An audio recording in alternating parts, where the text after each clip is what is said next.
Hi friends, ഇന്ന് നമ്മുടെ പൊന്നൂസിൻ്റെ exam paper കിട്ടുന്ന ദിവസം കേട്ടോ. അപ്പോൾ അവനൊരേ നിർബന്ധമായിരുന്നേ വൈകുന്നേരം സ്കൂൾ വിടുമ്പോൾ അവനെ കൂട്ടാൻ വേണ്ടിയിട്ട് അച്ഛനും അമ്മയും കുഞ്ഞാവേനും കൂട്ടിയിട്ട് വരണമെന്ന്. എന്നാൽ പിന്നെ അങ്ങനെ ആയിക്കോട്ടെ എന്ന് വിചാരിച്ച് ഞാനും അച്യുത നേരത്തെ റെഡിയായി നിൽക്കുമായിരുന്നേ. പിന്നെ ഏട്ട ഓഫീസിൽ നിന്ന് വന്നിട്ട് ഞങ്ങളെയും കൂട്ടിയിട്ട് സ്കൂളിലോട്ട് പോവുക ചെയ്തത് കേട്ടോ. നമ്മുടെ വീട്ടിൽ നിന്ന് ശരിക്കും ഒരു 5 മിനിറ്റേ സ്കൂളിലേക്ക് ഉള്ളൂ കേട്ടോ. പക്ഷെ നമുക്ക് നടക്കാൻ കുറച്ച് മടിയുള്ള കാരണം, പിന്നെ മാത്രമല്ല ഏട്ടന് ഓഫീസിൽ പോകേണ്ട കാരണത്താലും ഞങ്ങൾ വണ്ടിയിലാണ് പോയിട്ടുണ്ടായിരുന്നു കേട്ടോ. അവിടെ ചെന്നപ്പോൾ ക്ലാസ് കഴിഞ്ഞിട്ടില്ല, 3:20 ക്ലാസ് കഴിയുക. എന്നാൽ പിന്നെ പ്രജോട്ടനും അച്ഛനെയും കുറച്ച് നേരം ആ പ്ലേ ഗ്രൗണ്ടിലൊന്ന് കളിപ്പിച്ചിട്ടുണ്ടായിരുന്നു കേട്ടോ.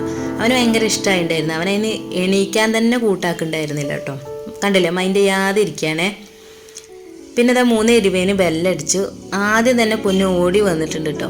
ഓടി വന്നപ്പോൾ തന്നെ പറഞ്ഞ അച്ഛന്ന് പേപ്പർ കിട്ടിയിട്ടില്ല എന്നാണ്.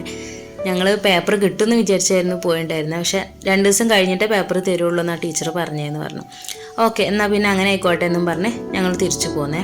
പറഞ്ഞ പോലെ തന്നെ 2 ദിവസം കഴിഞ്ഞാൽ അവന് പേപ്പർ കിട്ടിയിട്ടോ. എല്ലാത്തിലും ഫുൾ മാർക്ക് ഉണ്ടായിരുന്നു. ഞങ്ങൾക്കും അവന് ഭയങ്കര സന്തോഷമായി. അന്ന് രാത്രി തന്നെ ഏട്ടൻ വന്നപ്പോൾ അതാ പൊന്നുവിനൊരു ഗിഫ്റ്റ് കൊണ്ടുവന്നിട്ടുണ്ടായിരുന്നു. ഒരു ഹെലികോപ്റ്റർ ആയിരുന്നു കേട്ടോ.